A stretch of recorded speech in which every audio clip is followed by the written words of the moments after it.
The benefits of past life regression therapy. Why looking back might be your answer to moving forward. Stay watching. Hey, welcome back to my channel, Jeannie Lynch. Really excited to open up today's topic and have this discussion. Very casual video. I'm going to be sharing a whole bunch around the topic of past life regression, past lives. Can you use this in a healing? Do you use it when you're healing others, especially if you're an energy healer? And to what capacity should we do this work? And is this work important? Does this work even exist? Can we go back in another life? And what does our past lives even have to do with anything that we're experiencing in this life? Is this a bridge we should not be passing? These are all great discussions, and I'm going to have them today on my channel, and I'm going to share a lot about this topic. So stay listening, stay watching. It's coming up next.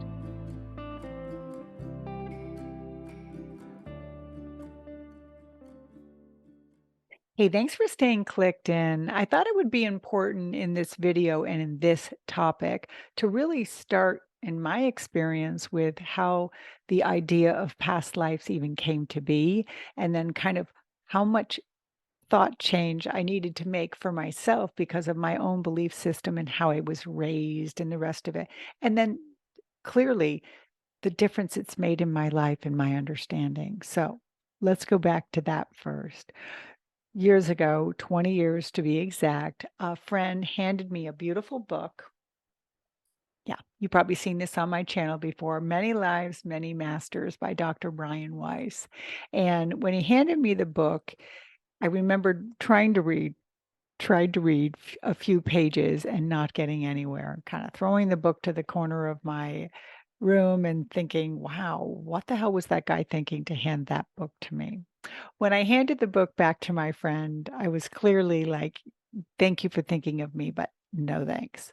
Well, a month later, my daughter was killed in a car crash, and one of the first few calls I made reaching out for help was back to this same friend and said, "Remember that book you handed me?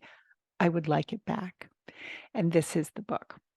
Many Lives, Many Masters opened up the door, and it certainly began my healing with my daughter because what it taught me and what I understand today, and this is really what I want to share today and so much more, is that I remembered hearing when my daughter first passed, eternity, that the time we had together was just a bleep in the screen and that there would be many, many times to be with her in eternity. But then I also remembered feeling like I'm going to have to wait till I die to be with her again. And then what that reunion would be like in heaven. And that was my understanding because of my being brought up Catholic. And I am not dogging any religion in the beliefs. Although I will clearly state my opinion is that, and it's my understanding that reincarnation was absolutely in the Bible a million times over. And when they retranslated it and reinterpreted it, they actually took this whole aspect out because they wanted to save it, my understanding, for Jesus Christ himself. Like he was the only one who could come back and be resurrected.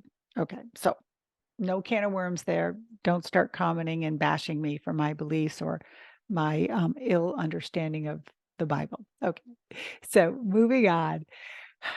When I started to do this work and understand, this is what it brought me, that the lives that I've had with my daughter have happened many times. There's been many relationships, and that this one was significant and some of them connected to past lives to this one, and I'm going to share those in this video, and that we would have many lives moving forward, and that I, because of free will, and her, because of her free will, wherever she is today on the other side or reincarnated, whatever, okay, that we could bring those relationships back around because it isn't just necessarily about spending time together, it's about growing as a soul, growing in love and forgiveness and so on.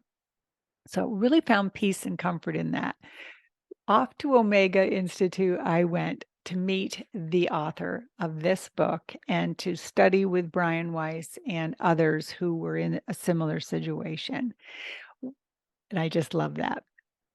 In my experience of being at Omega and having my first past life regression therapy, I actually he took the group through one of these sessions, and I remembered seeing a whole life being played out. And what I love about this work, by the way, is that in this particular time, I was up and I was viewing it from a very safe perspective.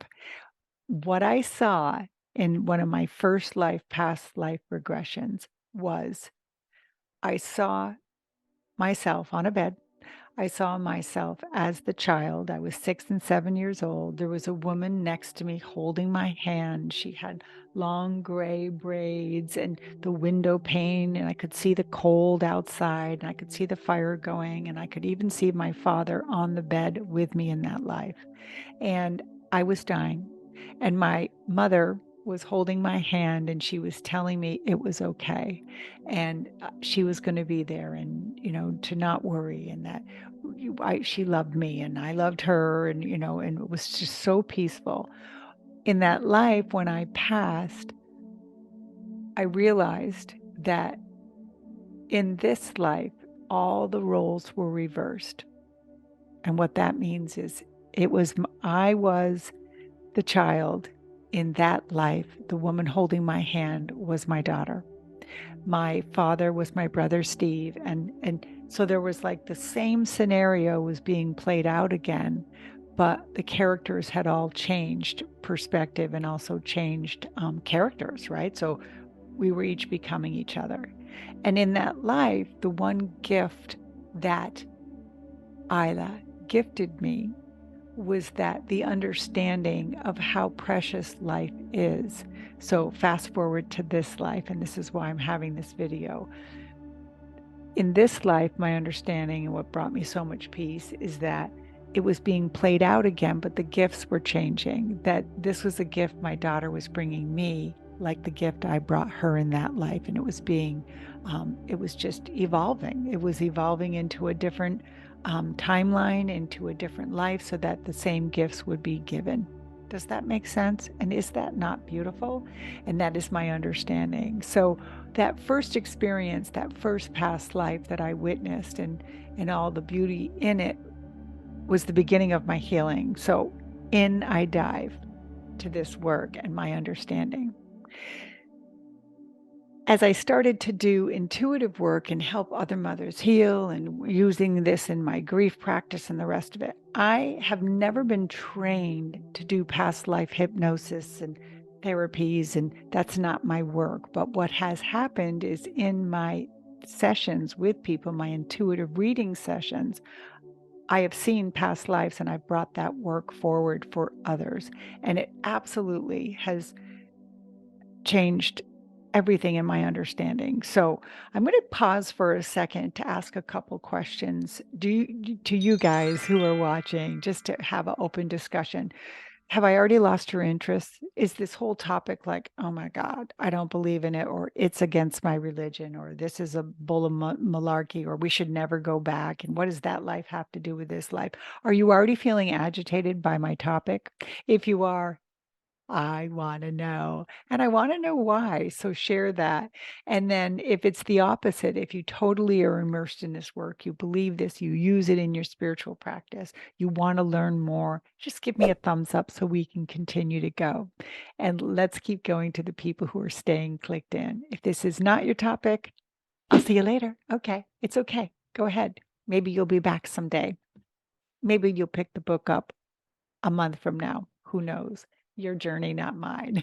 So, for the people who are continuing to listen and are interested in this topic, I'm so glad you're going to stay because I have so much to share about this topic. Let's start right out of the gate by listing some benefits that people have received after experiencing a past life regression.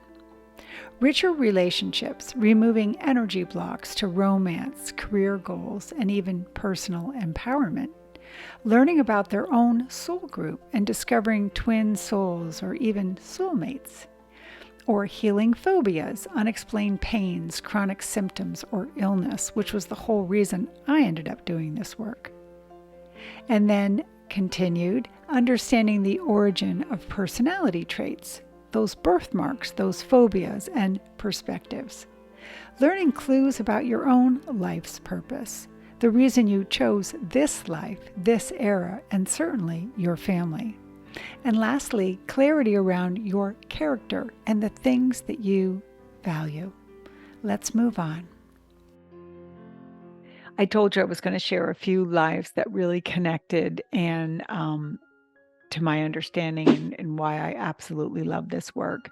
One time I went to a reader in the beginning of my healing with my daughter, and I asked the question, what was the first life my daughter and I had? And she shared with me this story that I'm going to not give you the gory details, but tell it in a very quick manner so it will make sense to you of another contract and why I think this work is important. In that life, the first life I had with my daughter, I was Mongolian. We were all in a town, and the town was bad people came into the town and they grabbed all the women and they grabbed them and they put them in the center of town. And unfortunately, they raped them in front of the town. And I was one of those women in that life that was raped. And it was brutal. It was traumatizing. It was very upsetting. And of course, the town could do nothing for it except watch and witness. When the people who did this to us left the town, a priest stepped forward in that life and told everybody that we were basically like, this is the wrong word, but I'm going to give it to you the way I'm understanding it. Like we were the sacrifice, like the sacrificial lamb. Okay. And the people who did this to the town came and got what they wanted and left. And so the people who were left basically had paid the pauper, right? So the priest in that life, who was my daughter, asked everybody in town to gift us that in some point in our life they should all do for us, and that would be the way to even the scales. So, right? Heavy stuff. But in that life, my first life with my daughter, that was the gift of looking up and just being so grateful that this person had that. Now, how does that have to do with this life? It doesn't, just that was the first life that I had had with my daughter. So I guess the point that I want to make is a lot of these past life contracts change as the relationships change, right? So we have our soul group. Let me explain that if you don't know what that is. A soul group, also known as a soul family or soul cluster, is the concept rooted in spirituality and metaphysics. It suggests that souls are not isolated entities, but rather interconnected and grouped together based on various factors such as energetic resonance and shared spiritual missions. According to this belief, souls within a soul group have a deep and meaningful connection to one another. They may have shared past lives, common purpose, similar spiritual growth trajectories, and so on. These souls are said to support and assist each other in their individual and collective journeys of evolution. Members of a soul group often feel a strong sense of familiarity, comfort, and affinity when they encounter one another. They may experience an immediate bond or recognition as if they have known this person for a lifetime. These connections can transcend physical relationships and exist across different lifetimes. The concept of soul group emphasizes the idea that these souls chose to incarnate together to learn, to grow, and to assist each other in spiritual development. They provide mutual support, guidance, and love throughout various incarnations. Let's move on. I've heard many different things about that too in different books that I've read and different understanding from readings that I've had. You know, the whole idea of a soul contract. You can be in a soul group. Let's say that whole group is working on community and forgiveness, and they're just doing it through life and life and life and life and life, right? At some point, you might break away from that group when you've learned all you can do in that cluster, and you might move on to another group. But typically, those groups stay in many lives for many, many lives. So Let's stop for a second and ask a couple questions to help you realize who your soul group is. So I'm going to say some things to you that will make sense. Let's explore how to determine if someone is part of your soul group. And remember, this is subjective and it's also a very intuitive process. Here are just 7 signs or indicators that someone that is around you right now may be part of your soul group. You will absolutely feel a deep connection to these people. You will share values and interests. You will have the same life lessons that you're trying to explore. It'll be so easy to communicate to people who are part of your soul group. You will notice so many amazing synchronicities with these people. You will also share in what you're growing and trying to learn. You will feel unconditional love and acceptance from people in your soul group, and it's also an intuitive recognition. And what comes to mind when I hear that is those people when you met your relationship and you can say, "Do you remember when we met?" It's etched behind your eyes. It's so clear, crystal clear when you first met your best friend in high school. Those are intuitive recognition. And please remember that not all the people in your soul group are cupcakes and unicorns. Some of the toughest and most heavy experiences relationship-wise are also part of your soul group. So let's continue on and learn more about past lives and past life healing. Right? So can you find comfort in the fact that if you get up and you have a task and a list of things to get done, you kind of know that if you don't get it done today, you'll be able to wake up and finish the list tomorrow. I find peace in that, being the Aries that I am. What if our life is the same way? That if we set out to do something, that we have many lives to kind of accomplish it.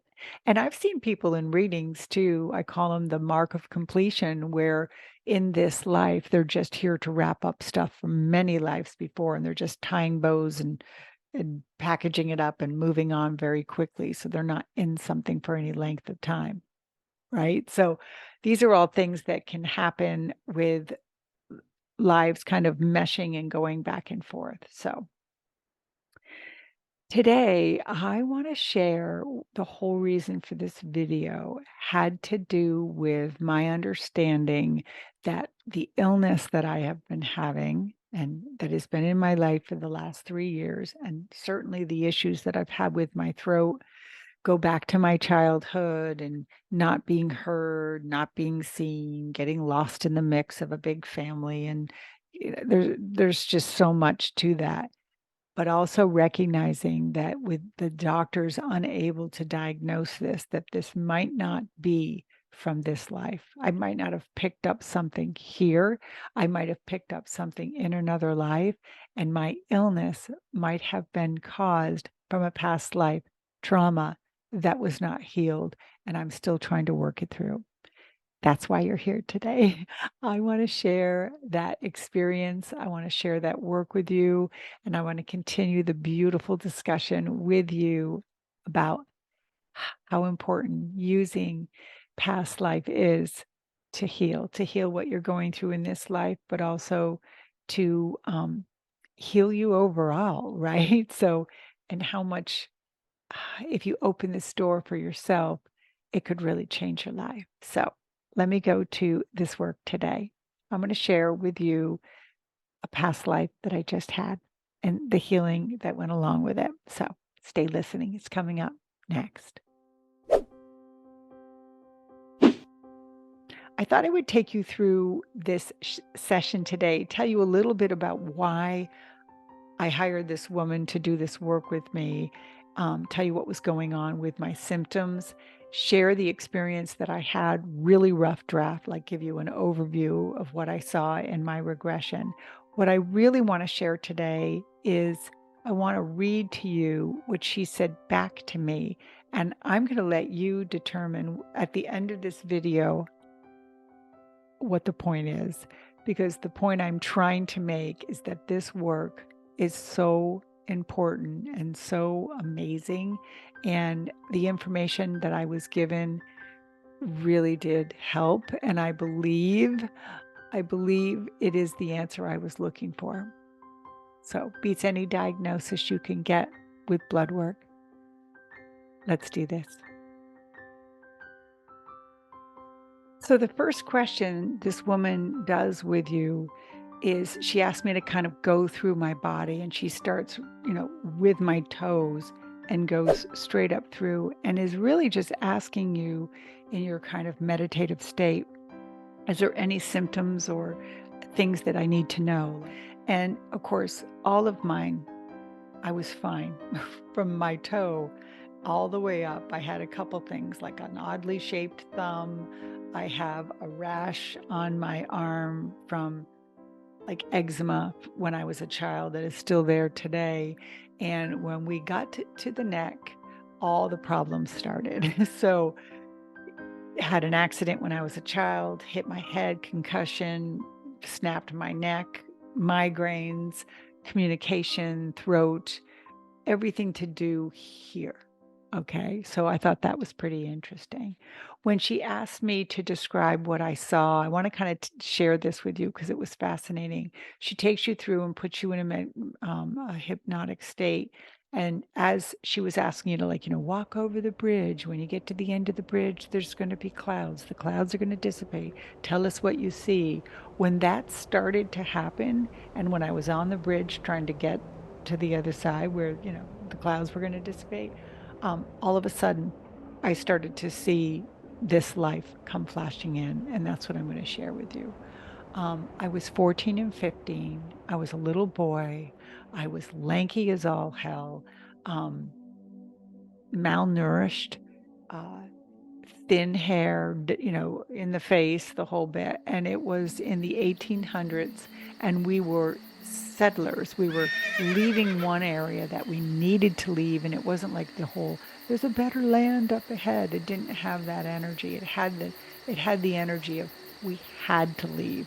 So I was traveling with 40 or 50 family members, or we'll call them, like a group of settlers, a group of people who were on the same task to just get to where we were going. When I saw, and she asked, "Where are you?" What I saw was the top part of Canada. So, like Washington, Seattle, Montana, that far up. And farther than that, that was our goal or our final destination, or where I believed we were heading. In this journey, it was in at night. She's asking me questions, take me to the event that has to do with your illness in this life. We are specifically diving into my illness in this life, which has everything to do with my thyroid and autoimmune and shaking and past life and, excuse me, fight or flight and so on. So in this experience, the that night, oh, something happened. We woke up and we were in the middle of fighting. Everyone, the fire and screaming and yelling, and everyone was being shot, killed, pulled out of their area off the ground. Okay, and it was this traumatic experience. I was hit so hard that it knocked me out, or I fell. And when I woke up, my whole everyone was dead. In fact, I thought I was dead. Or I was dying, right? At one point, I remembered somebody kind of coming over and standing over me, and I was so out of it, the person thought I was dead or I was playing dead. It had that kind of energy to it. And so I lived. I was the only one who lived, along with my sister in that life, who was my sister in this life. And she only lived for a few days. As we woke up, we realized we needed to get the hell out of there, right? So we started to kind of move on from it. And again, leaving everyone behind and taking what we needed to move on. We needed to. In that life, when I came upon the town where ended up being the town that I ended up living in, and in that town, I came alone. So now I'm an orphan, and people kind of took me in or took me on, but I had to work for it. So if I wanted to get fed, I needed to fix the gate. If I wanted and needed shelter, then I could sleep in the barn, but I needed to feed the goats. I mean, everything had um, to be compensated or to be supported. I needed to do work for. So in that life, in this experience, I became the jack of all trades. I ended up growing up in that life. I never, ever discussed or talked about what happened. I never, ever was asked about my family. I never was asked about how I felt, or it was all just surviving. It was doing what I needed to do to move forward and never talked about it again. And I carried that whole understanding and realization that I was carrying the burden of grief, but without the ability to process it. So, that theme, by the way, you don't have all day. In all the past lives, this is the past life that just keeps repeating. In the lives that have to do with this life, they all have to do with grief and the inability to process or work with people in grief. And I've heard this message so many times in this life. This is why my life is what it is. I am dedicated, and it is my mission to help other people grieve because of these lives. So here's one of the first answers to my question in the beginning of this video. Do these past lives matter, and what do they have to do with each other? This is a theme that just keeps playing out. And until I work it out, my sense is it's just going to keep happening. So back to my story. In that life, I got married. I had 2 children, a boy and a girl. We get to the very end of this life, and it was, "How did you die? Who were you with? What happened?" And I saw the whole thing happen. I was at the top of a roof. I did something stupid. I slipped, I fell, and I bled out. Unfortunately, my son was there to when I died, so I had some grief about that too. I'm sharing the quick version of it with you because it had so much to do with the message that she gave me and a little bit of the history around it. So if it sounds too vague, stay listening, because what is coming up next is I'm going to read to you her soul writing. Let me explain that. At the end of the session, if you do this work with this woman, she gives you the opportunity to write your own message. So, like, you go through this whole experience, and then she asks you, what do you think it has to do with this life? What do you think the message is? What are the comparisons? What does that life have to do with this life? What's the theme that keeps being played out? And so on. When it got to the end and she said, "Are you ready to write?" I was done. I was done. I didn't think I would be, but I was like, "You do that work." I couldn't do it because I was so emotionally connected to everything that I was seeing and feeling that I wanted the reading to be over. So when we ended our session, her job was to scribe. She does shorthand. So everything I just said to you is written out in great detail, right on down to what my shoes looked like. She writes it up for you. And then 4 days later, I received on email a message, a spiritual message, and the connection. And that, my friends, is coming up next. So at the end of our session, she asked me if I had any final comments. And I'm going to read to you what I said because I think it really does start this work. I said, "A feeling of distrust, a feeling of feeling not heard and discounted. It doesn't and it can't possibly be just from this life. That energy isn't all in this one experience. I understand today it's been a pattern." Okay, here's what she sent back to me. Soul writing for Jean. "My dear child, we are with you in love and in light. First, we would like to say that Jean's assessment of why we showed her Dylan's past life is accurate and to the point.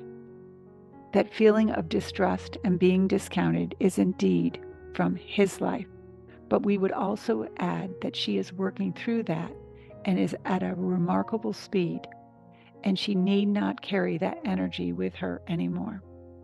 She may feel discounted, but that is not the case.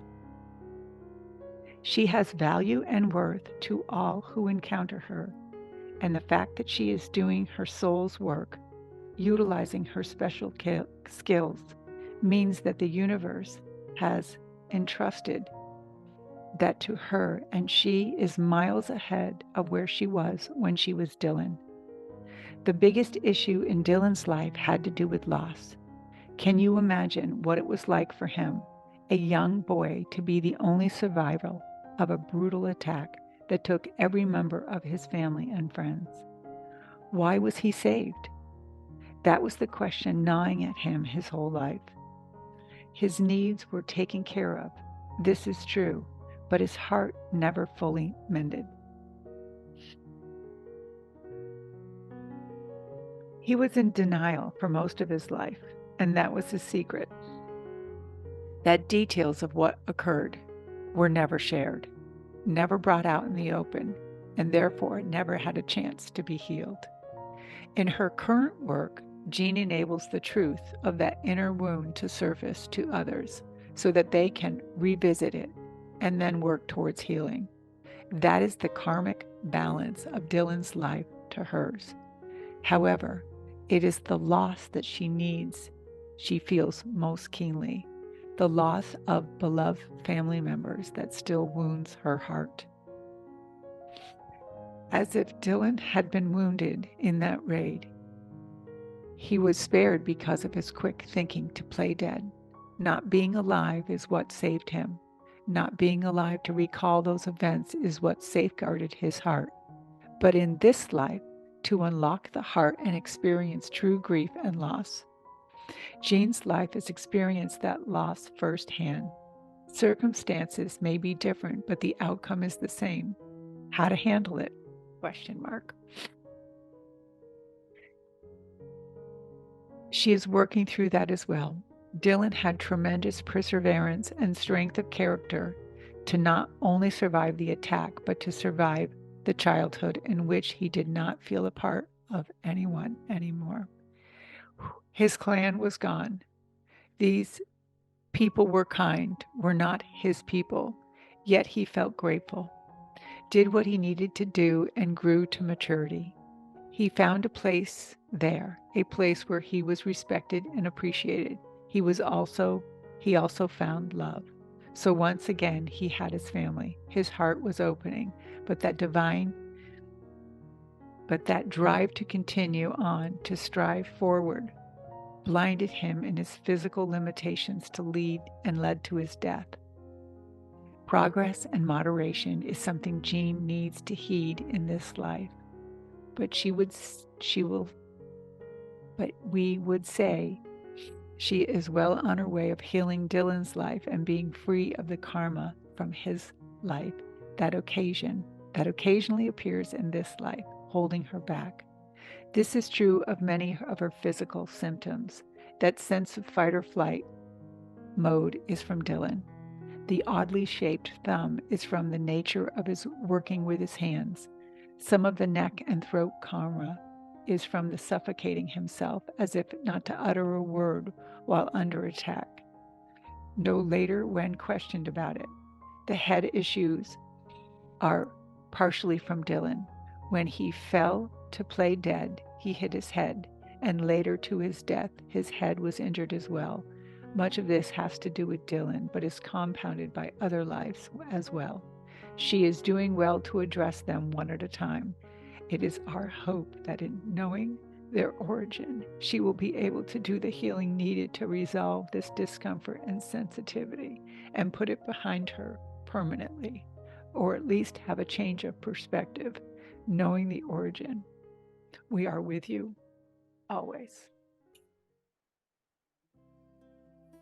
So much there. So much there. So thank you for letting me share. Thank you for letting me express myself. Thank you for letting me process this on my YouTube with my community. Um, what do you think? Was this too much? Did I lose you in the beginning of this video? If I didn't, thank you so much for letting me share. I truly do believe that this work is important. I believe that in past lives, and I believe in all these things. I will put all these beautiful connections to the things that have helped me heal. I will open this discussion up. If you want to talk more about this directly right with me, if you have any insight, let me know below. If you'd like to do this work, I'll put the link. And if you are interested in a session with me, all you have to do is let me know. My heart is here to love and support you. And if you've had any trauma or grief in your life, please know this is my work to help people process it. So I would open the door to have that discussion with you also. Thank you for letting me share. Love and light. Namaste.